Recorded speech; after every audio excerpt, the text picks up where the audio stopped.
I had. Yes, Martin's here with us now. Good Can I just morning. say, yesterday, Hello. at the end of Hello. it, when we were talking about you coming on yesterday, and I started playing some of your songs to Kat, and I was dancing around the studio. They are just so emotive for me as a kid of the 80s. That sort of just brings back so many amazing memories. All the more now, there's sort of that push for nostalgia in the 80s as well. It's just even more vibrant than it ever was. Well, the band started in the early 1980s, and we wanted to be as flamboyant as all those other bands. Like Human League, you know, Culture Club, Dexys, Duran Duran. There were so many great bands around at the time. But we always wanted to make music that people could dance to. But Through the tears. Yeah. Well, that was so much of it back then was also the look. We had Martin Kemp in not too long ago. Yeah. And he was talking about it and saying that it was like seeing the world in Technicolor. Yes. That was what he said, wasn't it? Absolutely. It was like this moment where it was kind of fashion met the Limelight Club and everybody wanted to have a real kind of image to go through it. Was that something you deliberately cultivated? I always thought the British film industry had shrunk, but there were always these very charismatic characters. If you went to a nightclub in the early 80s. So when you look at Boy George or Annie Lennox or George Michael, these are stars, you know. And everybody went into pop music. And I remember, you know, you'd jump on a plane to New York and it'd be full of English pop stars, British pop stars, going out to the States to conquer America. You know, it was a big kind of combination of things, And we'd had the 70s where people had leather trousers and rock and roll. We were the 80s. We were kind of, like you say, bringing up, you know, everything into the bag, you know, from cinema, from all those jumble sales we used to go to, the clothes and colour experience. And Martin's mum used to make his own clothes as well. It was all homemade. Maybe not now, but Martin's mum didn't put zip in the trousers though, so you couldn't go to the loo. Did Is that the secret of his success? Yeah. That's why he hopped around stage so lively. You're going on tour, and you've got this extraordinary. It's Lexicon of Life. I'm going to try and hold this up because it's enormous, and then I'm going to open it. I can't lift it. It's too heavy It's for me. enormous. And it's not just an autobiography. No. It's way more than that. You've got... To explain what's in here, Well, Martin. I was asked to write a book, so I started writing about my life story, a lot of my adventures through 40 years in pop music. And then I started recording some new songs with acoustic guitars and piano. But with the book, if I can show you, I wanted it to be dressed like me in gold Savile Row fabric. I have a tuxedo like that. Pick it up. Ladies and gentlemen. And also, Andy Richardson, the guy that was putting the book together for me, said it would be great for the fans to have a facsimile of the old lyric book because I'm a lyricist and a songwriter. Yeah. And songs never emerge in whole. You know, you kind of rewrite them about 20 times. And in this book, you get The Look of Love and Poison Arrow and all the lyrics and stuff like that. Yeah. Like a printed Because you version. actually saw Kurt Cobain's book and you were like, I want to do something creative with it. Kurt Cobain, I love Nirvana, even though we were from the 80s. I mean, you played the Look of Love video earlier. Yeah. I thought to myself, when Nirvana came through, Kurt Cobain would never wear a straw boat and a candy stripe blazer. But it was kind of interesting, Kurt Cobain's book, where you went inside his mind and, you know, how he put his music together. So... I mean, songwriting's such a kind of... You and Andy Warhol. Oh, yeah. Amazing. He was a young man. I mean, can you see it? I mean, the people you met, the experiences you had. David Bowie for Look of Love. You just mentioned Look of Love. We were in a studio, Tony Visconti's studio in Dean Street. We had one hit record, I think, Poison Arrow. We go in to record The Look of Love, and Tony Visconti produced all the David Bowie records, and David Bowie was around the corner, and he came to visit his friend. So, you know, for a fledgling band from the Doyle Q in Sheffield to be there and look over your shoulder and there's the great man himself. But what was cool was he stuck around. He liked the vibe and the atmosphere in the studio and made a few suggestions. Did he? And we all tried to be as well-behaved as we possibly could. And Look of Love Look of Love became this huge hit globally as well, across the Atlantic. I mean, that was massive. And Japan, too. All these years on, it is lovely to get on the stage and to be able to perform your hits, you know. And Look of Love, it was a very big international hit for us, so, The crowd get to sing the lyrics and I'm very thankful for that, And you're doing an intimate evening with... Now, you did the orchestra, of course, which was like a big kind of production. And now you're kind of scaling back with the release of the autobiography as well. And it's very intimate.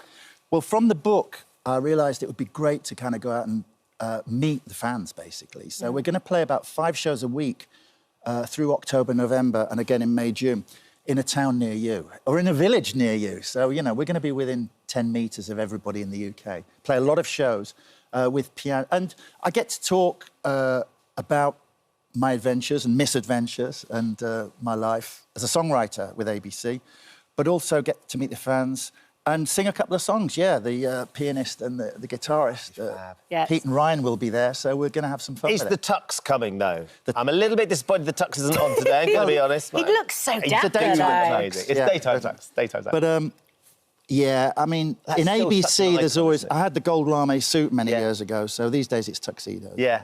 And whose idea was this? Was that... Was it you went to William Hunt on Savile Row? Yeah, Willie Hunt's a very good friend of mine, yeah. And he said, I've got the fabric, you know, let's wrap the book in it. The book should be dressed the same as me, really. Yeah, for sure. Every author should dress like their book. It's true. It is unbelievable. The tour came out of the book, so we're really looking forward to getting out on the road and doing that. Yeah. It's really fabulous. In October and November. Well, look, thank you so much for coming and sharing. This is something really extraordinary special. It is. Any 80s fan, any ABC Limited fan, edition, collector's item. Well. It really will be. Amazing. Thank you for coming in and sharing that with us. Thank you. Lovely to meet you. Cheers, guys. Martin's tour, ABC An Intimate Evening with Martin Fry, kicks off at Carnegie Hall, Workington, on October the 9th. Tickets are available now. And his autobiography, The Lexian of Life, is available to pre-order now too. Thank you for visiting our This Morning YouTube channel. We upload new content every day, so go ahead and hit that subscribe button so you don't miss out. And we'll see you in the morning. Now then, our next guest is an incredible broadcaster, commentator, footballer, campaigner. He also happens to be one of my best mates. And Chris Kamara, who you know best as Cammy, joins us in the studio today as he invites you to take a look back at his extraordinary life in the paperback version of his best-selling memoir. Good morning. Oh, good morning. What a pleasure to meet you. He has spoken so highly about you. I mean, you've got a Not all good, by the way. You've got a very dodgy choice of character, for sure. But before we talk about your book, the last time you were here, I think, was in 2022. You came in with Ben. You were here too. How are you doing now?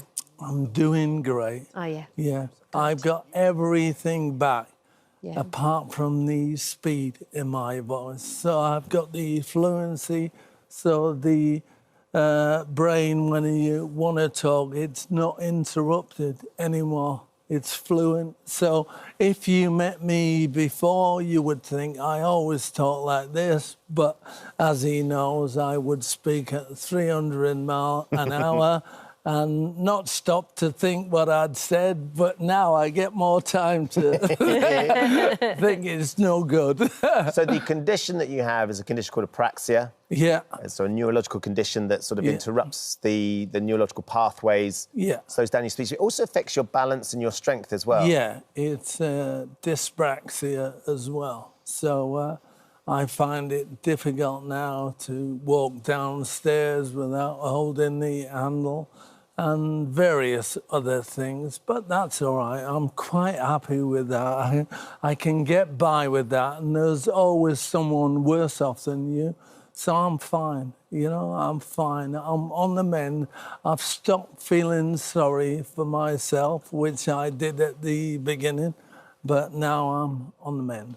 Yeah. I also think when you read your book, that's one thing that you get. Actually, I've been listening to the audiobook and it's interesting, just even the intro that you do, where I think so many other people probably found themselves with all different illnesses, but in a very similar situation where you know that there's something wrong and something's not quite working right, but you don't want to vocalise it and you don't want to say it, even to the people that you love the most, like your wife, Anne.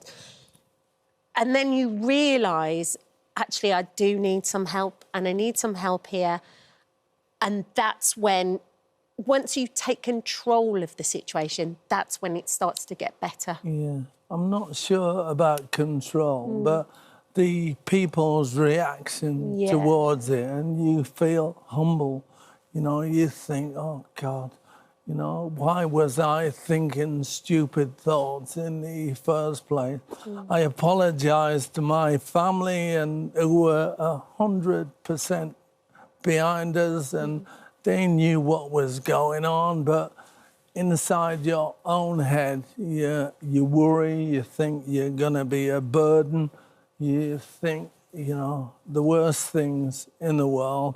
And once you get those out of your head, and the only way you can do that is by talking to people, and people reassure you. And the reaction I had was amazing. I'll thank every person out there who seems to get in touch and give support.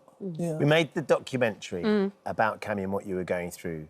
And one of the things that I don't think either of us suspected, because you don't do it, we're doing it to tell your story, was when you sort of, you're impacted by people around you. Yeah. Cammy and I were making the podcast and we went to Lake Como, didn't we, with Como FC. Yeah. Cesc Fabregas. I know, they've got a football pitch that's right on the edge of Lake Como. Yeah. It was very romantic for the two of us, wasn't it? Yeah. The last time you were there was with Anne as well, and then he went with me. But we were walking around the lake, do you remember? And this couple came up to us and they said, we've just seen the documentary. My son has apraxia. You talking about apraxia as somebody who's worked in the media, suddenly to him was like, well, hold on, if he can do it, then I can do it. And it was, you're in the middle of Italy, in that beautiful place, and someone's coming up to say thank you very much for being honest and open. It's been incredible. I'm working with Mikey Akers now, Mikey's Wish, and we aim to help children born with apraxia, any sort of speech conditions, adults who've had a stroke, you know, got Parkinson's, MND, or whatever. We aim to help them. We need the government support. Sure. And hopefully we'll get it and then we'll push on. Yeah. One of the interesting things about reading the book, and obviously not knowing you personally in the way that you do, but you've had such an amazing life, like so varied. It's quite like the Navy, a footballer, a football manager, two albums. Two albums. So how did you choose the stories for the book, and what story stands out for you? What did you really enjoy writing in here? Well, my memory is so poor. So, it really is. Is it bad? Yeah, it really is. So I relied on friends and family and people I'd worked with over the years to relay the proper stories that I thought I had written down. But no, it's been great. Colin Young, John Woodhouse, who helped me write it, were amazing and did all their research. Incredibly patient as well, Kat, by the way. Absolutely. Really? The hardback was out last Christmas and today is the paperback. And it's been named Sports Autobiography of the Year, no less, up amongst some very sort of hallowed competition too. I'd like to, once again, to thank everyone out there who bought the book at Christmas and made it Autobiography of the Year. You were there. I was. You went on the stage with me and he spoke better and eloquently than I could ever dream of. It was lovely. The lovely thing was Anne was there, Cammy's wife, his long-suffering wife. And I do love... Just tell about Channing Tatum's story, Cammy, because I think... because when you met Channing Tatum... This is classic Cammy, by the way. So I did Chatty Man with Alan Carr. So I go in and there's Ollie Murs, Russell Howard, two Danny Dyers, Lily Allen. Yeah, Lily Allen, and this American fella, Martin Compson and Vicky McClure. Yeah. So I go down the list and I'm last on. How's that? You know, thinking, how am I last on? So they take one by one the guests down and they go on. And then before me, there's this American bloke left in the green room. So I go to the fridge, get a beer out. Do you want one? No, thanks. So they come and take him downstairs. So I thought, is he on? Anyway, goes through the doors, gets a 5-minute standing ovation. I've got no idea who he is and what he is. So I phoned down straight away. I said, do you know Channing Tatum? She went, of course I do. Big fan. typical you. If it's not on Sky Sports, you've got no idea. I don't know if Magic Mike was, if he was the audience. You say that. You never know. So, absolutely. So she says, Eve, my daughter-in-law, loves him. So if you can, get a picture with him. So I'm thinking, how am I going to do that now? Anyway, I get taken down, and I've watched him gyrating, and dancing Alan away. Carr's doing it alongside him. So, yeah, so it's great. So he comes off, and I said, can I have a picture? And he goes, yeah, of course I can. Anyway, I get my phone out, open it up, and Google Channing Tatum is Popped up on your phone. And you saw the fact you'd been Googling him. And I went, sorry, I'm so sorry. I don't know who you are, but my wife loves you, not even my daughter-in-law. So we get a photo like that, and he's gone like that, right? So apparently it's an American greeting, right? Rather than anything else. Yeah. Yeah. So, yeah. So, but you got a picture for Anne and for Eve. More importantly. Absolutely. And Channing Tatum certainly knows who Cammy is. So I saw Channing's girlfriend, the singer. Right. Yeah. Name her? Yeah. He was married to Jenna Dewan Tatum. No. Oh, Zoe Kravitz now, isn't it? No, not that. A singer. Come on, somebody. Well, loads of singers. Katy Perry. Yeah. No. No, anyway. that's Orlando Bloom. I've got no idea. I'm just naming singers now. No. Anyone in her ears? Yeah. They're searching it. It was Jenna Dewan, and then I think Zoe Kravitz. Zoe Kravitz, not Zoe. Lenny Kravitz's daughter. No. I know her, but I can't remember her name. Anyway, I'm at the Champions League final. Okay. Spurs versus Liverpool. Yeah. Madrid. So Jessie J? Jessie J. Lovely Jessie, of course it's Jessie. Her dad's a Spurs fan, so we're at the cup final in Madrid over there, and she went, "Oh, he would have hated that." Well, I know what I'm giving my dad when I take him on holiday next week. Definitely this book. It's the Sunday Times bestseller, Chris Kamara, Cammy, My Unbelievable It's Life. an extraordinary story. Oh, no. Thanks for coming in, Cam. Thank you. Thank Great you. to see you as ever. Lovely Sorry to see you. that story took so long to tell. No, it's Keep brilliant. cheering for England. We're going to do it, aren't we? Yeah. Oh, we are. They're plotting, Fingers the two crossed. of them. It's written. It's Hello. written. Thank you for visiting our This Morning YouTube channel. We upload tons of new content every single day. So hit the subscribe button, like all the videos, and don't miss out. We'll see you in the morning.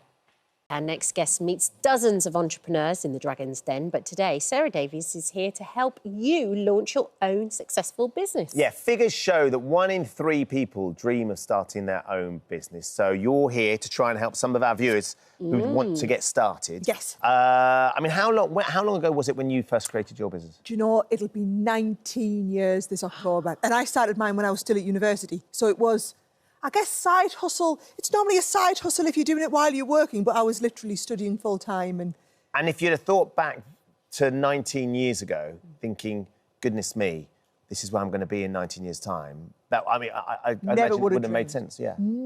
I never would have dreamed I'd be where I was. But I could always say that even just a few years ahead. Yeah. Someone would say, where are you trying to get in a few years? And I just think, do you know what? Take each day as it comes, have big dreams, big aspirations, but just manage every step along the way. I mean, at the time, you were just 23 as well, weren't you, when you started? 21. Oh, my.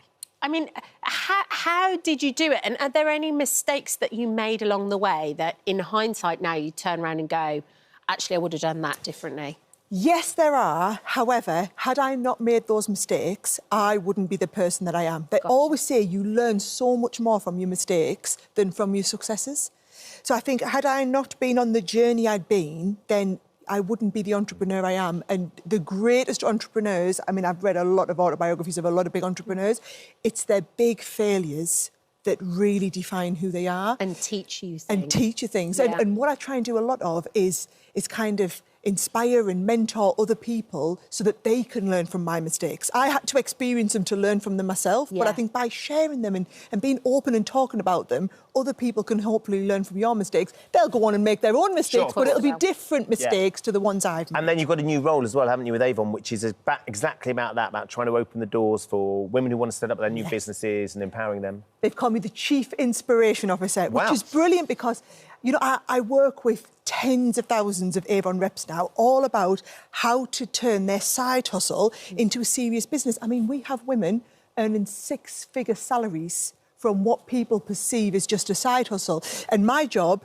is to, do you know, 9 times out of 10, give them the confidence. Yes. As women, we don't think we can do it. We don't believe in ourselves. And my job is to empower them, make them believe they can do this, and then give them the tools and tips and techniques. And I do monthly mentoring sessions with them. I talk to them about the mistakes I've made, the things I've learned along the way, and how can they be the best version of themselves and have a really successful business. You know, that's the key. I think that's one of the things when you say, you know, you've got to make the mistakes. I think so often we're so nervous or frightened to make mistakes that you end up not doing anything. That's the worst thing you can do is do nothing. Yeah. I think you've got to take that leap of faith. And I'm a really outwardly confident person, but still suffer from imposter syndrome, always having the self-doubt and everything like that. But every time I've achieved something big in my life, it's because I've gone outside my comfort zone and I've really pushed on to try something different. Well, you've got lots of tips for us this morning. So the first one you say is to set up a business plan. OK, so you know what they say? To fail to plan is to plan to fail. Yes. If you don't have a plan of where you're going, how can you work out how you're doing against the plan? Have you actually achieved anything you set out to achieve? It doesn't have to be a formal business plan, but write down your goals and your objectives. This is what I tell my reps all the time. Write down your goals and objectives. Where do you want to be in 6 months, in 12 months' time? And then you can measure yourself. And best of all, be accountable. Find somebody you can be accountable to, even if it's just your friend, or writing them and sticking them on the fridge. You're more likely to do it if you're accountable to someone.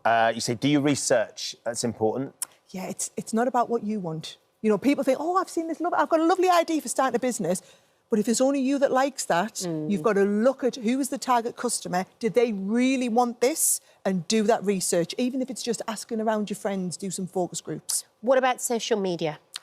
Is massive. Yeah. Businesses it's a make or break on social media. Yeah. And what I always say to people is, if you're starting your own business, go and shout about it on social media, but ask your friends and family to support you. You know, the way all the social media algorithms work is the more shares and likes that you get, you know, then Meta will think you're really interesting. So even if it's just asking your mum to ask her friends, can you like me posts or comment on them? That'll really help with your engagement. Build up that community. Engagement is everything these days, isn't it? You mentioned this already. What started as a sort of a side hustle for you has become your life and your business. Yeah. But side hustles are brilliant ways of creating a little bit of extra income. Yeah, I'm all about de-risking, right? And if you're thinking, oh, I should maybe start my own business, I'm going to throw in the towel at work, I'm going to hand my notice in and we're going to go full throttle, right? Well, what's paying for the mortgage? Yeah. Right? Whereas I always say, and because I've had a background in crafting, I see so many women, women especially, but women and men, who will start a little crafting hobby, start doing the craft fairs, maybe start a little, you know, Facebook marketplace, selling their wares. What starts off as a side hustle, all of a sudden, that could become big enough that you can say, actually, there's demand here. If I give up my job, this is the income that I lose. However, I gain 40, 50 hours a week, and I can see in 20 hours a week I'm earning this, and I can scale this up to here. That way, you are not de-risking. You are totally de-risking yourselves, and you're not running into, how am I going to make my mortgage payment? Otherwise you make the wrong decisions about things. I know you've got loads more advice for us, Sarah. Yes. So you're going to stay with us this morning. You're going to be answering our viewers' questions I am indeed. We've had some brilliant questions in just this morning, so I can't wait to get in and give people real life advice. Thanks, Sarah. Great to have you here, and we're going to do that phone in a little bit later. Thank you for visiting our This Morning YouTube channel. We upload new content every day, so go ahead and hit that subscribe button so you don't miss out, and we'll see you in the morning. Wow. Never, ever, ever gets boring, does it, when they finally hear what it might be worth. Hilary Kay, Mark Hill and Ronnie Archer-Morgan all joined us now. Thank you for coming in, guys. Lovely to meet you. Lovely to be here. Thank you. It's an extraordinary show, Hilary. 45 years, testament to our love of watching you guys look at these antiques and the extraordinary things that the people coming on the show have at home. What's it like for you and how has it changed? Because you only started on the show when you were A wee girl, really. Oh, yes, short trousers. Yes, I started in 1978, so that was the second series. And it's changed hugely because when we started, back in the ancient days, you know, there was no such thing as the internet. There was no Googling. What I would say is that there were hardly any textbooks either, actually, on my areas of expertise. And so you had this amazing body of experts that became a kind of living encyclopedia. And you knew that somebody on the team would be able to identify this thing, even if you didn't know what it was. So I think that's changed a lot because we don't have that knitted knowledge exchange. And I think the objects have changed too. And you're looking at three people who have done quite a bit to do that. I mean, I was working at Sotheby's in 1977, and I was dealing with all kinds of interesting objects which were not conventional antiques. They did not belong to grand houses or grand people. They were domestic objects or industrial objects. And I thought, why aren't we seeing those on the roadshow? So it made it, I hope, a bit more inclusive. You didn't have to be grand to bring something along to find out that it was actually important, not necessarily valuable, but important and had a part to play in history. Yeah. Mark, when I watched that clip, and even when you hear the music... Oh, yes. Because you were the same as me. I remember it as a little girl, and I remember it being Sunday and hair wash night before you started... Homework, before you started school again on the Monday. How is it now to work on the show? I was the nerdiest kid, and I used to sit down and love the roadshow, and you know, it's literally a dream come true. I mean, I am the luckiest nerd in the world, I think, but I now get to work with these guys, and it is all about the team, as you said before, and sharing, and having seen these people on telly and now working with them. Yeah, it's magic. Ronnie, there's a little bit of pressure on you guys as well, because if someone brings you something, you want to be able to tell them what it is, and you don't ever really know what you're going to see. Do you ever feel a little bit nervous that you might not... I mean, you've got a vast amount of experience now, but maybe when you started out, you might not be able to give them the full... No, I don't feel nervous about it at all, because I've got these guys... the backup. As backup, working on a table with them, and I always have an idea of what something is, and if it's not my actual speciality, I'll take it to somebody on the team whose speciality it is, just to back up what I've told the contributor. Hilary, you started in 1978? Yes. What... Over the span of time that you've been doing it, I can only imagine some of the things that you found along the way. But there must be something or certain things that either you know the story of the person who brought it along or the item itself that you will always stick in your mind. Look, you're right. There have been a lot of things. And actually... To pick out just a few is tricky, but I suppose some of the really meaningful things have been linked to the war remembrance programmes that we've done. You know, one was a letter that I couldn't read out. It was from somebody who had died and was a letter back to their sweetheart. And the other was in Étaples at the Remembrance Day special, where somebody played a violin that had belonged to somebody.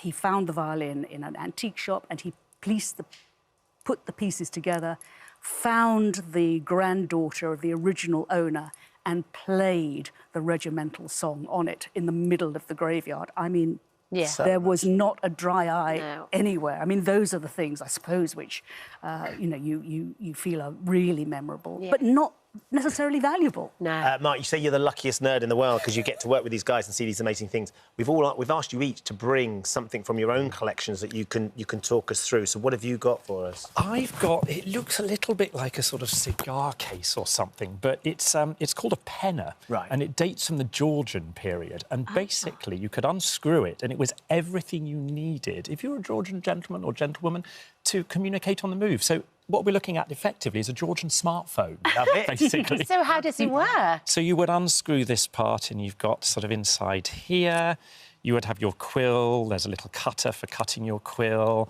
and then down here. So it's quite ingenious. It's made out of brass. You would have ink. So there you go. It is like a multi-tool. Called a penna. It's called a penna. So that's my favourite thing. Thank you. Ronnie, what did you bring? Well, I brought an Inuit thimble guard. Inuit are the people that live on the coast of Alaska. Yeah. The coast where the Bering Strait meets Alaska. Yeah. And I bought a thimble guard, and it's carved in the form... It's very sweet, isn't it? Very seal. It's carved in the form of a spotted seal. And the spirit of the spotted seal protects the thimble, which lives on the thimble guard. Wow. And where did you find this, Ronnie? I bought this at one of the London street markets. Did you really? Yeah. And how much did you pay for it? I paid, I think, £120 at the time. How much it's worth now? If only there were some experts you could ask. To me, it's invaluable. It's priceless. Beautiful. This was a lifesaver, believe it or not, because sewing the garments that protected themselves from the harshest conditions on the planet was essential. And so that's why they carved a seal to protect the thimble that made their protective clothing. They'd go home every evening after a day out on the, on the ice hunting, and the women would inspect the men's clothing and stitch up any faults in it, because any fault in the clothing, when they went out the next day, and they'd perish. Oh, hello. Thank you for visiting our This Morning YouTube channel. We upload tons of new content every single day. So hit the subscribe button, like all the videos, and don't miss out. We'll see you in the morning. They don't play the hit song, and that's the one song you just wanted to... And I also thought, you know, you can't be bitter. This song broke all over the world, so this could be it. So I better enjoy it, and I did. And I still am. And can we just talk about the video for a moment? Yeah. Because Jeremy Sheffield is in the video with you, who's currently, I said, evidently, he's in Hollyoaks, and his mum's trying to kill him in Hollyoaks at the moment. Shout out, Jeremy. Yeah, shout out to Jeremy. And this video, after watching this video, it was either me or my wife just kept saying, right, you've got to wear V-necks. I just want you in a V-neck jumper. A lilac V-neck jumper was all I was pursuing, because she said, if you can look like him, I'd be happy. I can't tell you how many men and women ask me about him and ask me for his number. It's just such a great video, though, as well. But, we had guys come and audition. That sounds kind of creepy. It wasn't like that. But we approached it like a film. That must have been casting couch. Yeah, it wasn't quite that. And were they interacting with you, or did they just have to sort of... The song was on, and so I had the director there, and they had, you know, scripts to say, and they had to interact with the music, and so, But that's why it's so powerful, clearly, because you've got a great actor in it, and the relationship and the chemistry between you was just so special as well. Oh, he was wonderful. Aww. He was wonderful, yeah. But this summer, you're heading all out... You've just done Isle of Wight Festival. Amazing. Was it? It's one I quite fancy, actually. It's great. Great to take your family, but also if the kids go early, it's great. Danced all night. Got to see Suede and Pet Shop Boys. It was fantastic. Amazing. And then you're doing British Summertime Festival. Oh, I'm so excited. In Hyde Park, right? Hyde Park. I'm just going to put Buddy's link down. But it's just... And all-female lineup. Wow, who's on with you? So you've got Ella King, you've got The Cause, who I've just been on tour with in Australia, and Marie, and, of course, the amazing Shania Twain. Shania Twain, who's just triumphed at Glastonbury, of course. Did you see any of her Glastonbury? I did. I saw some highlights. She's amazing, and she's where I would want to be at that stage of my career, where she's just in gratitude, and she was just so... The main thing for her was how she was warmly received and that she's still having a good time. Yeah. And you mentioned there The Cause. So you've been on tour with them in Australia. How was that? It was amazing. So I'm actually really good friends with Andrea from back in the day. Right. And I hadn't seen them perform for a long time. Yeah. Me and my band were side stage. They are so extraordinary live. Yeah. So it was incredible. And I'm really looking forward to seeing them do their thing. But it's just... Hyde Park is just a great day out. Yeah, it's a huge... And the atmosphere is always brilliant in Hyde Park as well. Yeah. Where's home, Natalie? Is the UK home? Is Australia still home? I live on a farm in Oxfordshire. Yeah. I've got goats and chickens. You've got goats? Yeah, times have changed since the noughties. and so you are working the land? I wouldn't... No, I think I'd put me in the category of faux farmer. OK. So I don't know if collecting the chickens' eggs really falls into... It's enough. In my dream, I have a veggie patch, but I'm just too busy and... How many goats have you got? Single parenting, so I've got 2 pygmy goats. Yeah. Are they indoor or outdoor goats? If they're pygmy, can they come... They're outdoor. I'd love them to be indoor, but they're outdoor. The problem with goats as well is they eat anything. So you don't want them inside your house, for sure. They're very cute, though. Luna and Sparks, and my chickens are backflip and somersault. Oh, OK, of course. Quite the... So how do you manage it, then? How do you manage it with your son and the goats and the farm and then going back to Australia as well sometimes? I go home... Well, it's going to get tricky because big school stuff. Yes, exactly. Yeah. So he's going into reception. Right. But I normally, the last 2 years, I've gone home for 3 months over Christmas because all my family's there. Yeah. So work's taken me back there and it's been OK. But this year, this will be my first Christmas here. Right. I think I've only done it once. Right. I've been here since my 20s. Cold Christmas. I know. I'm a little bit anxious about it. But Max, he's really excited about getting the tree. Yeah.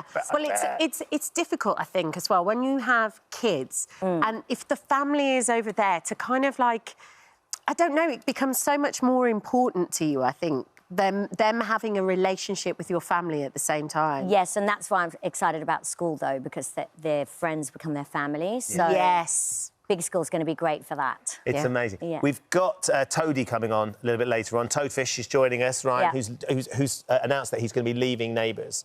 You talked about the fact when you did that Torn video, you were a frustrated actress, and of course that show has been so important for so many Australians that have sort of had a little bit of exposure on that, done some acting, and then moved into sort of the world of music as well. Well, I wouldn't be here if it wasn't for that show. No. I mean, that show gave me... everybody here knew who I was, and so it gave me the opportunity to come over here and work. So I'm incredibly grateful for that. But you have to say, Toadie, I would say that character has made one of the biggest marks on that show. Yes. So it's a pretty big deal that he's going. And I wish him all the success in the world for what he's going to go on to next. Yeah. Yeah. Well, he's starting to direct the show now as well. I mean, really? Yeah. He's doing a course that he's been directing. Okay. So he's sort of not leaving the Neighbours family necessarily, but he's going behind the camera. That's quite cool. Yeah. Well, it's also that thing where everybody thought it was finishing. Everybody thought it was the end. Everybody went back. We had Jason Donovan on the other week. There was a big farewell episode. And then it's come back again. And it's even I was on the farewell episode. Yeah. They didn't tell me that. I wasn't in on that secret. Cheeky. Nominated for a Daytime Emmy as well. I don't think anybody knew. Unbelievable. Unbelievable. But like I said, I mean, if it wasn't for that show, I wouldn't be about to do all these summer festivals and, you know. And you've got some new music coming as well. Yeah, so I've got a live album that's going to be streaming around the time of the Cause Tour with a vinyl. Amazing. And I've got about 13 new songs, so I'm going to have a new album out next year. That's brilliant. And I'm in flow. It's great. Well, because we also had on the other week, we had Jack Savaretti on, didn't we? And he was... my neighbour. Well, that's what I was just about to... We were talking to him about you because he was saying, oh, she had to go and... She learnt Italian to come and sing on this album. Well, that's a stretch. I mean, I think he was being Jack. He was saying... Let's say I wrote out the phonetics, which is kind of horrible to say because I'm half Italian, sorry to my relatives. But he was fantastic, and I was like, please make sure it sounds good because the my Italian's got to sound family good. will not like it. Yeah. But isn't he dreamy? He's great. He was lovely, and he couldn't have spoken more highly about you. He was literally saying she went in and she was really brave and she learnt how to... Was that something you always wanted to do, or where did the idea come from? It was something that's important to me for my father, that I was able to have a song in Italian. And, yeah, he loved it.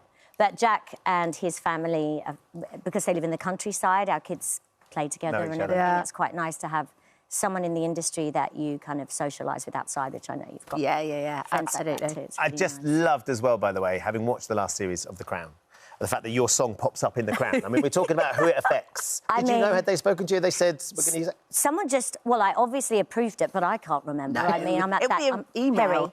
So I'd forgotten, and I rang my manager and said, did I approve this? And they said, yes, you did. And I'm like, I can't believe it. And I had all these DMs coming in, and I was quite chuffed. So there's a think I was going to get named... No. You know, the song was going to get a mention, so that's cool. We should explain, there's a scene where the then Prince Charles is travelling with Prince William, travelling along, and the song comes on, and I think Prince Charles says, "Oh, I like this one," and William rolls his eyes or something like that. And it gets the crane shot pulling out. I'm like, oh my gosh, I've made it. You've made it. I'm on the crown. You deserve the crown. Natalie, thank you so much for coming in. Thank you so much. Fabulous summer. Lovely to see you. Good luck with reception as well. Thank you. Thank you. Thank you for visiting our This Morning YouTube channel. We upload new content every day, so go ahead and hit that subscribe button so you don't miss out, and we'll see you in the morning. Now then, our next guest wowed us. Oh, crikey, I'm going to tell her how long ago it was. On the X Factor, almost 20 years ago. Obviously, she's since become beloved, a part of the Loose Women panel, but now she's taken a brand new challenge. That's right. Brenda Edwards is becoming a director for the UK tour of Hairspray the Musical after starring in 3 tours herself. Yeah, that's not all, though. She's also discovered an incredible new talent, Michelle Degwa, who's stepping into the role of Motormouth Mabel.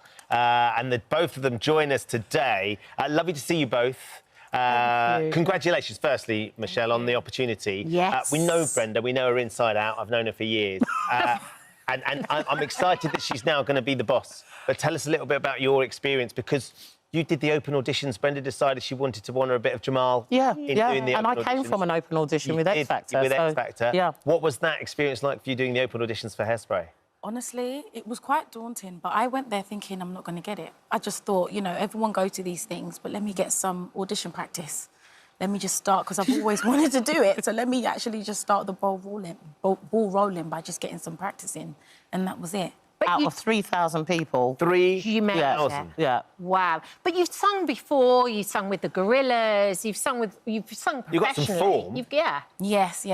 I've been doing BVs for years now, for different artists, and I love it. I still do love it, but I want to just do something different for myself. And the idea of a musical, then, that was the thing that you hadn't necessarily done. So what was your thinking when you... Was it just... It genuinely was, do you know what, this would be an amazing experience. I'll probably meet some great people. Brenda might be there, and that's it. You weren't expecting anything more than that, Michelle? That's it.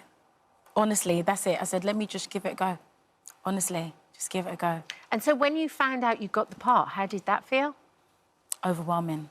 I just couldn't believe it. I was so grateful.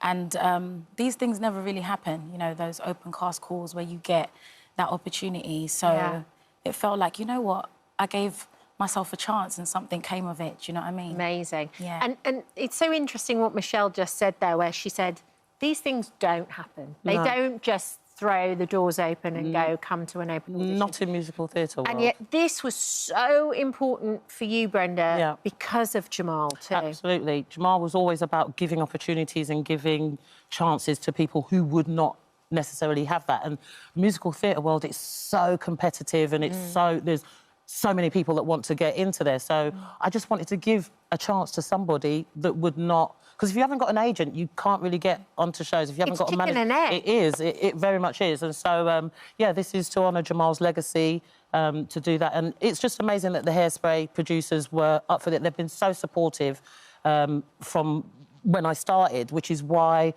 it was just an honour when they asked me to do this, that I was like, oh, my gosh, OK. Yeah, by the way, directing, being the boss. I mean, that's a proper... I mean, can we just have a moment for that? It's a bit grown-up, isn't it? Very grown-up. Yeah. The responsibility, how's that all going? Actually, Michelle, how's that all going? I'm not going to say, I'll tell you that. How's that, well, I mean... It's really, it's a lot, and it's nice to be learning something new. There's another bow to my, another string to my bow. And, you know, because you're in charge of this, there's singing, there's dancing, there's LX, there's stage management backstage. It's all of it. And then there's the cast who are entrusting you to help them to tell this story, which is such an important story. And even more so now. Well, yeah, unfortunately, there's so much... You know, there's so much inequalities in the world now, and Hairspray, I think, was before its time in the story, that it's, you know, just talking about people that are smiling through the face of adversity and keeping on and being determined. Yes. And it is about having that self-belief, which is, again, what Jamal was all about, self-belief. And it's so interesting how your role has kind of changed, but you've just not been able to let it go. You've been... Was it 10 years? Some way, shape or form. 2015 is when I started on the first production.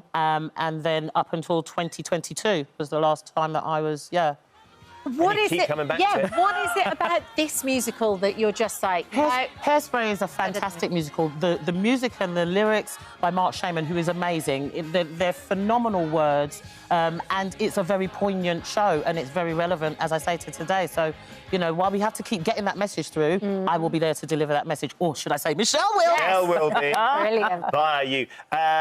It's a lot, but there's also a day job as well. Yeah. I know you're leaving here and I'm going to Loose in a minute, yes. The Loose Girls. I'm not stopping what I'm doing. It's, you know, I'm multitasking. Juggling. And Juggling like But so the rumours about you leaving, or will you leave? Absolutely not. No, unless there's something I don't know about. Okay. But no, I'm going just nowhere. Got something to share. Ben, you're naughty. She doesn't. What I didn't realise, though, because it always feels like such a great fit, Brenda, you and musical theatre, because you're so brilliant at it. You've had so many amazing opportunities. But actually, it was Sharon. It came through the Chicago producers when you were doing X Factor via Sharon that you ended up in this world. Exactly. And it is a world that I always wanted to be in. But again, I never had an agent. I didn't know how to get an agent. And so I just kept doing my thing and going for different things that were in Spotlight and things like that, but I'd never get my foot in the door. And so, you know, it was Sharon that gave me this opportunity, and I'm literally running with it while I can. Fabulous. Why not? And it's such a unique experience as well, I feel. Like, it's almost like being in a pressure cooker. Do you still keep in touch with everybody else who... Ben? Yeah. I went round to their house to tell the family. Yeah, when Brenda had got through. Yeah. I got to go round and actually tell... I was there when Brenda told the family. Yeah, and it was such an emotional moment. It was amazing. And, you know, obviously, when Ben still was in touch with Jamal and myself. Kate, still in touch with Kate Thornton. Yeah. Still in touch with Fleur, obviously. Yeah. Fleur East, Andy Abraham, Chico.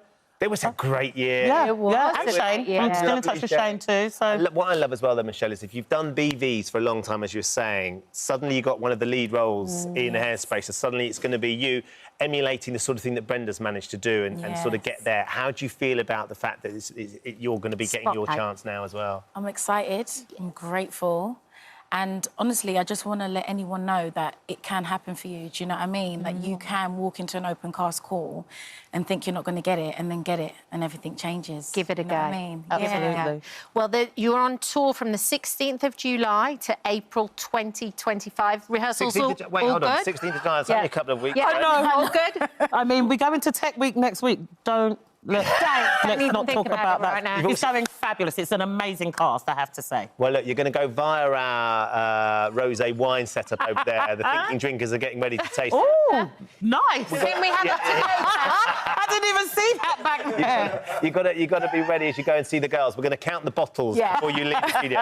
We'll get you a to-go. Sounds lovely. Thank you both for coming in. Thank you for having us. I can't wait to see how the tour goes as well. It's going to be awesome. Thank you. Thank you for visiting our This Morning YouTube channel. We upload new content every day, so go ahead and hit that subscribe button so you don't miss out, and we'll see you in the morning. And whether it was Blue Peter, Pet Rescue, or even Top of the Pops, our next guests fronted some of the biggest TV shows of the 90s and the noughties. But now sisters Anthea and Wendy Turner have gone from TV presenters to best-selling authors, and they're joining us this morning as they prepare to publish their latest children's book. And it's just gorgeous. Oh, glad you like it. It's actually perfect for those readers that are a little bit more advanced, but they still want a few pictures as well. Yeah, we do say it's kind of suitable. That's a question. Who's it suitable for? And we say it's suitable for age 6 to 106 because you'll get something out of it as an adult. There are bits in there that will make you smile. It's like going to see a panto. Yeah, a little bit of everyone. And it really is like those moments between Charles and Camilla. I had a little chuckle to myself, you know, where there's like he's got the pillowcase and then the tablecloth as they're playing at Wimbledon. It's got just those little winks, hasn't it, to the parents that are reading too. Well, we sort of have put Charles and Camilla in it, and they're the people that we hope behind closed doors they actually are. Yeah. And we think we've got it right. We really believe now that's exactly what they're like. Just a little bit eccentric. So the books follow a group of mice, don't they? Yes. So tell us a little bit about sort of the premise. Underneath the Underground is about the lives of the mice that live on the London Underground. They live a parallel world to ours. So if you went to Westminster, you'd find all the political mice. If you went to Hounslow, you'd have the British Asian mice. And they throw the best parties, and they were very big in our first book, which was The King's Coronation and the Kohinoor Diamond. And on the back of that, we've written this because it was so successful. And we've got another one coming out at Christmas. So we were brought up on the borrowers. Yes. So I can honestly say we don't mind this and admitting this. There's a little bit of borrowers in it because they appropriate things that people... things that they lose. So where did you get the idea from initially? Well, we were actually standing at a tube station. I think it was Knightsbridge, and we were standing together. Of course it was Knightsbridge, yes. Of course it was Knightsbridge. So glamorous. On the way to Chiswick. And we were looking at the tracks, and we saw some mice run about. Right. I saw some the other day, actually. I always look now. Yeah. And we started to say, oh, wouldn't it be funny if, you know, the ones at Knightsbridge are very posh and the ones at Wimbledon play tennis and the mice... City ones. Yes, city ones. And St Paul's, they're church mice. And, I mean, you get the idea. So the possibilities for stories...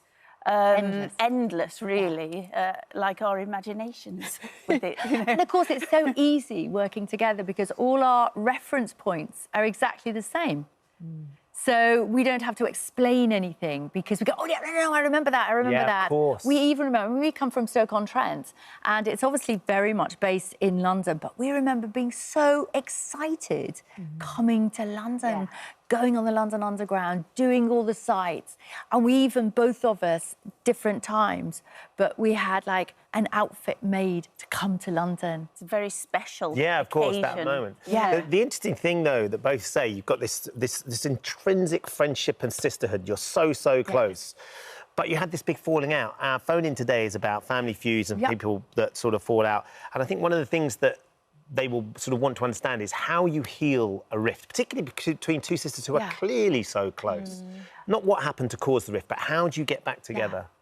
Well, I suppose in our case, our mum being ill and then dying certainly helped, didn't it? Because we had to pull together for the sake of our dad. But also, it's really difficult because it just kind of happened. I tell you what we've never done, and I would advise a lot of people to do this, maybe if they've been in our situation, is there's a phrase that's in the North and definitely in the Midlands is least said, best mended. Sometimes you don't pick over things. Your sisters, you've got we just talked about reference points there. For whatever reason, you get back together. You don't have to navel gaze. You don't have to say, oh, we've got to have it out. Yeah, we've never dissected what went wrong or what went right, you know. Because we've never done that. In the graph of life, of our lives, you know, Wendy's in her 50s, I'm in my 60s, the amount of... oh, dear. Sorry, 40s. Overall unnecessary. But the amount of time that we had fallen out was actually really tiny in comparison, relative to our whole life. And that time that I bumped into the two of you on the M6 or whatever it was... Glamorous. Like 40. M40 was. Filthy. I'd just done a Tough Mudder for the Stable Lives charity that I support. Muddy. I was filthy. I stopped for a coffee. So I was driving out. And the two of you were sitting there. You were planning this book. We were. Right? We were. And it's really odd we're all together now, is because we'd been in the car, we pulled over to that service station to get a coffee, and we'd been writing away and tapping away in the car because we'd been driving up and down between London and Stoke-on-Trent. It's a 3-hour journey and 6 hours all in all. And we just used it to create stories. Amazing. And that's what we were doing when we had a cup of coffee with you and my dog was cleaning the floor, finding biscuits on the floor. It was just one of those random moments. You were sitting there with Wendy and it was no one else in that coffee shop. Yeah. It's interesting, though, how you guys dealt with that. And it's like, and now you're best friends. Well, I think we always we had an interlude, we had a break, something and nothing. And I do think it's not necessarily... And I know people, you know, go into therapy and pick over things. Sometimes you don't need to. I think it's really interesting perspective. We just seamlessly come back together. Come back together. That's what you do. That's what we did. It's called Underneath the Underground, Raining Strawberries at Wimbledon, and it's out. Thank you. And I have to say, splendid publications, or else I'll be, you know... Thank you. Told off. Thank you. Thrilled for very you. much. We didn't get to talk about the mice, but they're very cute as well. Thank you for visiting our This Morning YouTube channel. We upload new content every day, so go ahead and hit that subscribe button so you don't miss out, and we'll see you in the morning. Now, we promised you a style lineup. We weren't kidding. Shel Welby's here with our first music icon. Yeah, she sold 100 million records, placing her alongside best-selling artists like Elton John, Elvis Presley and the Beatles. That don't impress me much. So good. We also discovered that country singing superstar Shania Twain knows a lot about heavy building machinery. Now we're talking. Let's take a look. Let's go, girls. Obviously been a superstar for years, but now, with the announcement of you doing the Legend stage at Glastonbury, you're officially a legend. I mean, how does this feel? It does feel official. It feels surreal. Yeah. If I'm being really honest. With over 200,000 people expected to enjoy Shania's Glastonbury set, thank goodness there's a Shania train to help them get to the festival, where she'll follow in the footsteps of music legends like Kylie and Tom Jones. It's a very wow moment. So many of my favourite legends have played this slot, so... Oh, there's a lot of incredible names there, from, you know, your Kenny Rogers to your Dolly Parton. Big cowboy boots to fill then. Exactly. Although I'm hearing that wellies are in order, you know, just in case. Oh, I hope you don't get the welly weather, but that is classic British festival for you. I'll be OK with it. I've got lots of pairs. And if you miss Shania at Glasgow, she's also playing the BST Hyde Park in July. 2024 is the perfect year to celebrate her legend status, as it's the 25th anniversary of two of her biggest hits. Man, I feel like a woman. Smashing the UK top 10. That don't impress me much. Obviously, you've got all sorts of gigs coming this summer, and for the British fans, we have this very special summer tour edition of your greatest hits, wearing the iconic That Don't Impress Me Much outfit. And we were just thinking about the Brad Pitt line. Maybe it's time to change it. Okay, so you're Brad Pitt. That don't... But who could replace Brad Pitt? Well, it needed to be a current megastar, and Shania found him at the People's Choice Awards. So you're Ryan Reynolds. That don't... But who is our Brad Pitt? We think Dermot O'Leary. So what I'm thinking is, please could you do us the honour of doing a UK version? OK, cue the music, guys.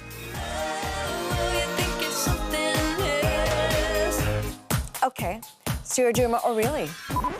OK, so that was a really easy mistake to make. We'll do one more. Yeah, Dermot O'Leary. O'Leary. O'Leary. Yeah, I said O'Reilly. Yeah, but it actually worked quite well. Oh, really? It sounded quite good. Let's try again. OK, so you're Dermot O'Leary. That don't impress me much. Yeah! Now, obviously, you know, you've said that they don't impress you much, but someone who did was Harry Styles. Watermelon sugar high, watermelon sugar high. When you came out on stage at Coachella, you said actually it was one of the highlights of your career. Why did that stand out? So Harry Styles is part of a generation that grew up with my music from toddlerhood. And there were so many young children at my concerts all those years ago, and they've grown up. Harry's one of those.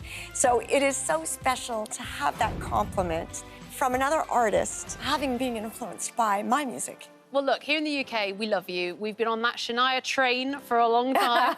And we thought to ourselves, what can we do? We thought we could do a Shania plane. Then there was the Shania drain. So that's the wrong vibe. We would never do that to you. But we did come up with something. Okay. That we thought hopefully will impress you. Okay, I can't wait for this. Look at this. Shania, I've arranged a little surprise for you with help from our friends at St James White City Living. I present to you... the Shania crane! Yes! Come on! Do I ever love this? Who else has a crane? Exactly! Can we just stop the tape? Now, at this point, we were just happy with what we thought was quite a funny gag, but then we discovered... I love cranes. Do you? I was actually studying cranes very, very recently. I would have been an engineer if I had not become a singer. This is like serendipity here. I didn't No, realize I've been this was gonna studying the history of cranes. This is blowing my mind. The designs of cranes. There's so much about counterbalance and, you know, there's so many ways to do it. The design. Did you know that I was studying cranes? I'm telling you, this is awesomeness. You can go home now and brag that in the UK you have your very own crane come on. to use as and whenever you want. I'm honoured. I mean, Well who done, knew Sharon. that she was into cranes? She is fascinating. So we've done a real stories, you know, the show I sit down. Yes, I love it. So it's on tomorrow, so a bit of self-promotion. Is she gonna- tomorrow is she gonna yeah, be on it? Oh, my 9:20 goodness. BBC Two. Her story is unbelievable. Is it better than Sean's interview? Shut up! No, but it's like you look at people's whole careers and her Is that story. yes? Like, bear in mind, her mum used to wake her up. Like she was 8 years old, and she'd go and she'd go to the bar after hours, sing for money, and go her stories are extraordinary. I can't wait. Yeah, Can't proper wait. rags to riches. Thank you, Sean, for that Unbelievable lovely story. Thank you, interview. Sean. Thank you Brilliant. so much. Hi, everyone. Just wanted to say thank you for visiting our This Morning YouTube channel. Now, listen, we upload new content every day, so go ahead and hit that subscribe button so you don't miss out. And we'll see you in the morning. But anyway, while I was on holiday, right, I had a little bit of a sit-down with 9-time Grammy Award winner Sheryl Crow. What was I like? Huh? How was it? Oh, she was incredible. Really, really nice. In fact, it's so incredible. It's a good 9 minutes. Oh. Are you ready for this? Hang on a second. Sure. Enjoy. Take a look at this.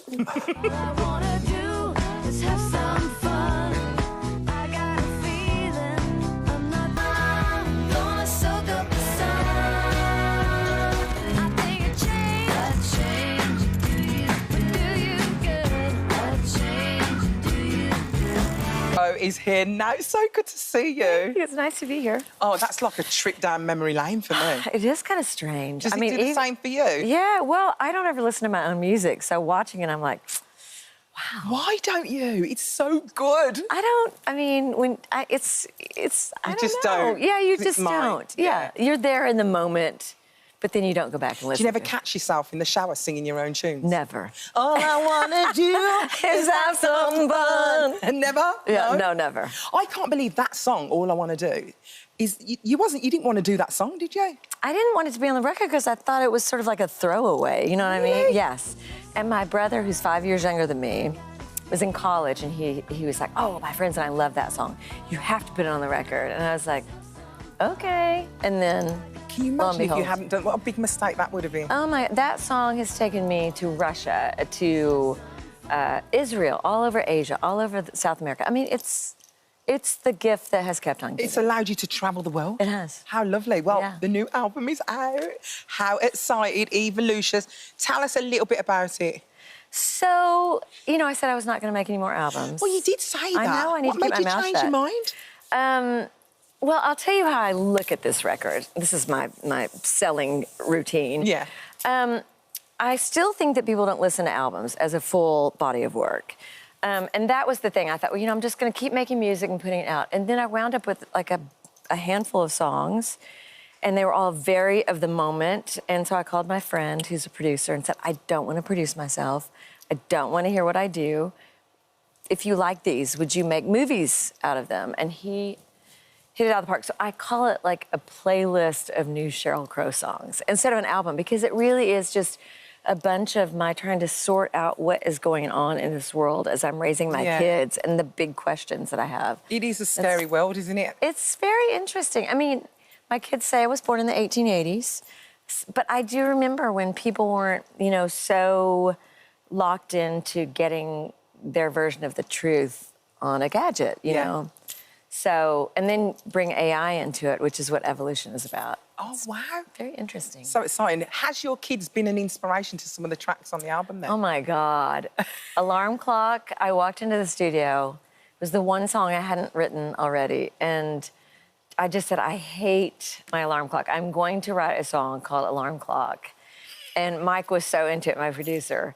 And literally, I played it for my kids, and they're like, "Oh, this is awesome." Some of the other stuff they didn't like, but they love that song. The thing is, when their kids say that's awesome, that's kind of cool, right? I really, literally was like, I have made it. My kids like one of my songs. That's the thing. Yeah. Are they into music? They're 17 and 14, so they're highly critical. And I think mostly it's like, they don't want to be embarrassed. You know what I mean? Yeah. So are they on top of you? Are they like, don't do this, don't do that? Oh my God! When I said I was going to get on TikTok, they were just like, no, you can't. That's so cringy.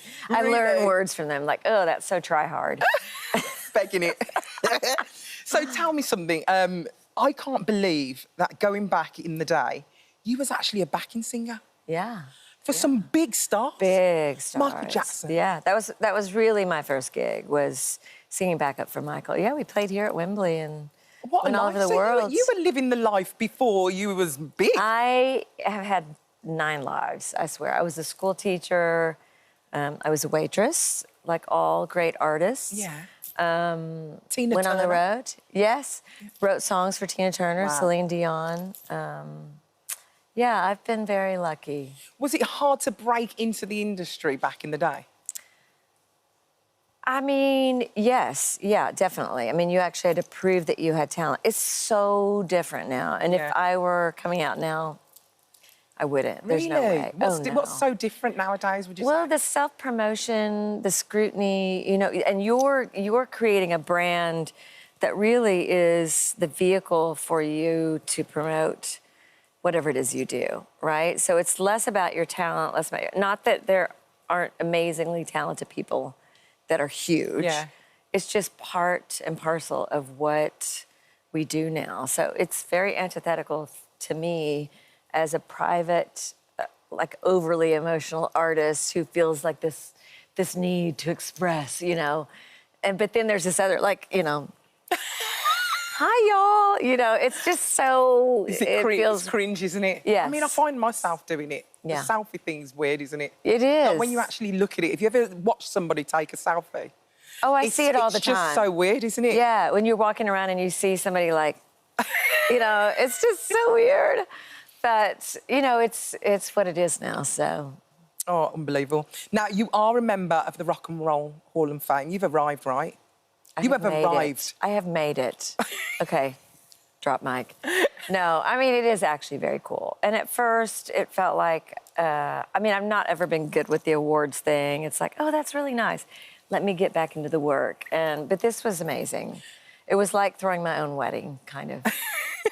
Well, that's the thing. Without getting married. Does it feel worth it when things like that happen, or do you not want to be defined by things like that? Oh, I'll tell you what made it feel worth it for me. I mean, first of all, to be included in the list of names of the Rolling Stones and Tina Turner and the Beatles and Jimi Hendrix and Aretha, and I mean the people that, I mean, I can't even imagine having my name in that list, but also being on stage and playing with people that really brought me here, like Stevie Nicks. I mean, I would not be doing what I'm doing without Stevie Nicks. And Peter Frampton was my first concert, and Willie Nelson, who's like family to me. I mean, and to look out and see the people who've been in my career from the very beginning for 30 years, it's just, I mean, it was very special. Oh, so special. It was cool. Something else that must have been really special is getting that call to say, hello, Cheryl, we just want you to do a Bond movie. Oh, what was that like, getting that call? That is, I mean, if you can imagine being a new artist, like newly cemented artist, getting hits and then getting that call, it's like, I can retire now. You know, it's such an amazing legacy to be a part of. It's unbelievable. Yeah, and you get to just do something so dramatic and out of the box of what you do normally. It was joy. And what about you mentoring new artists? Because I know Olivia Rodrigo, she is incredible. Love her. So I mean, did she just like phone you up? What happens? Tell me about this new situation. I'm sort of cool. I mean, no, I'm kidding. You are cool. Oh, I mean, I feel like the sweet grandmother of rock and roll. Come here, I'll give you some advice. I mean, I really cannot lend much advice because the world is so different in music now. But I've met some unbelievably savvy and wildly talented young artists, and Olivia is at the top of that. I mean, she's a very sweet and normal person for somebody who's come up in it. You know, her parents are amazing. All of her friends That's got to be the are her secret. friends that have been there from, like, you know, they're not famous. Yeah. They're just people that she loves. And so I see, you know, I see a lot of hope in a lot of these young artists that they know what they're doing. They're writing their truth, and they're galvanizing like a, you know, a movement of young, not only young females, but just young people who see themselves being heard and seen in their music. They're grounded. Yeah. Very grounded. Yeah. Now, Glastonbury is happening. Are you... Don't you just want to go? I do. Because you I have to performed say, was it 2019 you performed? Yeah, and it was so, I mean, this sounds so stupid. It was so life-affirming for me. Yes, because we played there 30 years ago, and then we played again somewhere in the middle, and then to come back and to have people know your music after 30 years. Oh, yeah, everyone's singing. You know. What's that like when everyone's singing your songs? I mean, it's the biggest high ever. I mean, without the hangover. It's just, it's so amazing. I mean, really. Well, I'm going to get my own private concert right here in the studio today. I'm very excited. So you're going to take a song off the album. What are you doing? Yes. Doing this song called Love Life. And it really is. I mean, it's so funny. It tells the story of somebody who, I mean, when I was a kid, you know, you couldn't drink until you were 21, and we would sneak into the disco. And you have these moments in your life that you know someday you'll be looking back on. Yeah. And the trick is to be present when they're happening. And that's, you know, that's really what the song is about. Well, I'm very present right now. I'm very excited. You go and get ready. OK. I'm going to enjoy this. This is going to be incredible. OK, I'm going to try and nail it. All right. Hi, everyone. Just wanted to say thank you for visiting our This Morning YouTube channel. Now, listen, we upload new content every day. So go ahead and hit that subscribe button so you don't miss out. And we'll see you in the morning. Now, after making her acting debut in Biker Grove at the age of just 14, Jill Halfpenny has gone on to become one of the most recognisable faces on British TV. But behind the scenes, she spent years struggling to process two major losses in her life, her dad, Colin, and her partner, Matt, who both tragically died of heart attacks. As she opens up for the first time about her battle to find happiness in the midst of grief, Jill is joining us in the studio to share her story. And it is a really sad story, for sure. But you also do this brilliant thing in the book, I feel, like if somebody was going through a similar thing and was right in the midst of all that grief and almost couldn't see the wood for the trees as to get... You chat to them like you're their friend, and you talk to them like, here's how we're going to navigate this. Yeah, that's exactly what I wanted to do. I just wanted to help people. I wanted a book for people that were really struggling, with the loss of someone or something. And I wanted to say to them, this is what I did that helped me. And give them some context and give them some story about how I got there in the first place, but give them hope. Yes. It's really scary sometimes in the midst of grief. You have this loss of hope and suddenly everything that seems to come like into your future can feel quite despairing. And I just wanted to say to people, I get it, I know that feeling, but believe me, like there's things that we can do that I think can help us get through it. And thankfully I'm now at a stage in my life where I can feel hope again and I can feel joy again. But that doesn't mean to say I don't have my dark days. Not. But that's, yeah, I wanted it to be like something that people could hold on to, like you say, like a friend. It's like the tone. And why now, though, Jill? Why did you suddenly want to write it? Honestly, I was having a conversation with my agent and she said, have you got anything going on in your head? Is there anything you want to do? And I literally had just found myself saying the words that day, yes, I want to write a book. I had been thinking about it, but you know when you just say something one day and you go, turns out this is it. And then we set the wheels in motion and I pitched it to my book agent. And it was just one of those things where I do kind of follow my instinct quite a lot. And I thought, well, I've said the words out loud. Now I need to put it into practice and I just need to write it. Sometimes it's when you put it out in the world, it's like, and now I've said it, so now it is so. Yeah, and it's scary, but it's good. At the beginning of the book, you talk about losing your dad, and I think you were only four at the time. And from reading it, you very much get the impression that there was never closure for you. It was very kind of... Grief was almost taboo and was hidden away, and not your mum was just trying to cope as best she could. Yeah. How did that affect you? Yeah, I think that can happen. You know, it was 1979, it was the northeast of England, you know, we weren't sitting down with therapists. And we went into survival mode and we went into, come on, let's get on with it, let's do. So we just became like a big family of doers. We were just busy and we were productive and we got on with things. So externally, everything looked really good. But I think internally, we're all really struggling because sometimes you just really need to talk about how you feel. It's just as simple as that. And I think especially when you're little and you don't necessarily have the words, you need the guidance. You need someone to say, well, how are you feeling? Or maybe, you know, now with kids, they do a lot of art therapy, things like that. So I think what happened was I then became an adult.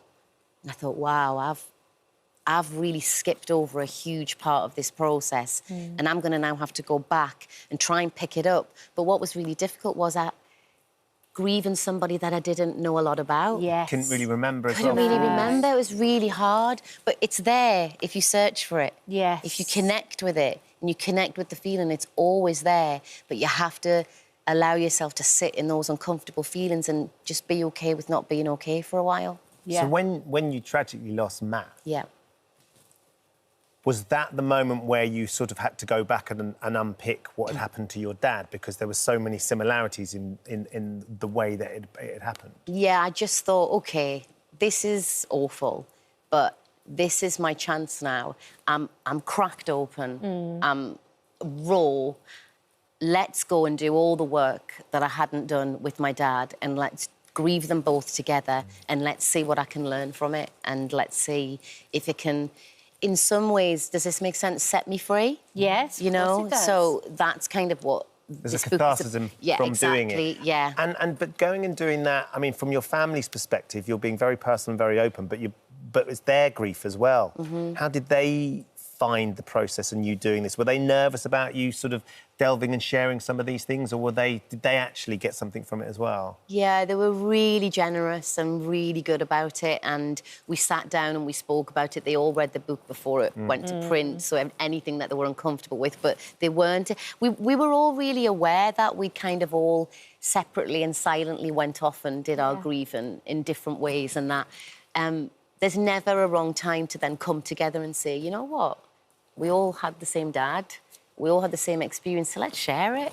It's just sharing something, just feeling less alone. And there's just such great comfort in sitting down with somebody and just looking into their eyes and just telling them how you felt. Or sharing memories. You know, my eldest sister shared some beautiful memories with me that she had about Dad. And she was like, you can have them now. And I was like, thank you, that's really nice, I will. And they were memories that you hadn't heard before because you'd never sat down and talked about it? No, and they weren't mine. There was some memories that she had of, like, playing Neil Sedaka and sitting in the car with them. And she was like, I want to give you these memories because I want to paint a bigger picture for you of what this man was like and what he meant to me. And so it's now like I have just a broader idea of who he was, and it makes me happy to have those memories. Well, it's so funny because the minute you make those memories happy, because I know that your mum only had one picture of your dad, but there's a picture here of Matt and your little boy, Harvey, when he was little.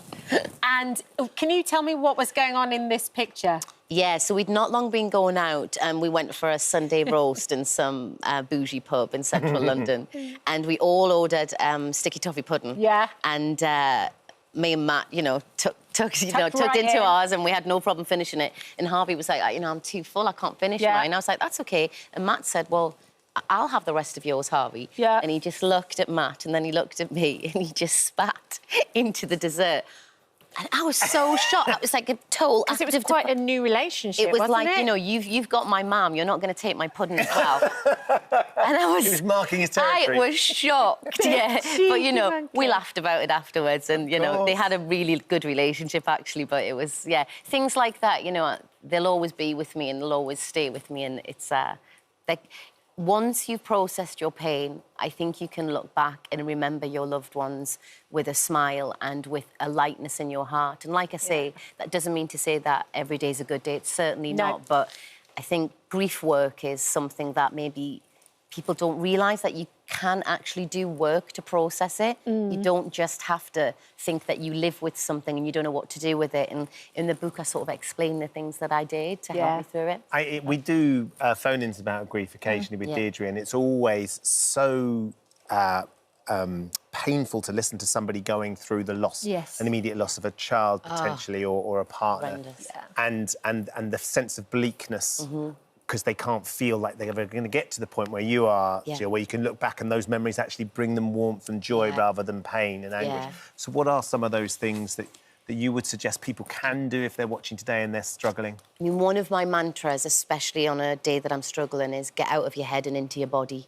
And that's, for me, exercise. And that could take on any form for anyone that's listening. Whatever you do that stops you from living here in your head, because grief is so much about what ifs, shoulda, woulda, coulda. So just get out of your head and into your body just for 45 minutes or an hour and just allow your brain to slow down. And just allow those thoughts to just dissipate slightly. So that's one. Another one is I really practice gratitude now. Like I send a gratitude list to my friend, 2 of my friends every night, and they send me one back. And in the worst days after losing Matt, I just couldn't imagine being grateful for anything. And I would find myself having to write this list of 10 things, and I would, I had a nice cup of tea. Harvey seemed to have a nice day at school. And it was the tiniest things, but gratitude is like a muscle, and you have to work it. And what you realise is, when you work that muscle, suddenly there's just so much to be grateful for all the time. Brilliant. So there's two really little simple things. Really simple, they don't cost money. No. And it's just little things like that. But it is a practice, and it is something that we have to do for ourselves. Well, it's a brilliant book. It's practical. The tone is lovely. It's like having a friend who gives you the best advice. Her book is out now, A Life Reimagined. Jill Halfpenny. Well, Thanks so much. Thank you. Thank you. Great. Thank you for visiting our This Morning YouTube channel. We upload new content every day, so go ahead and hit that subscribe button so you don't miss out, and we'll see you in the morning.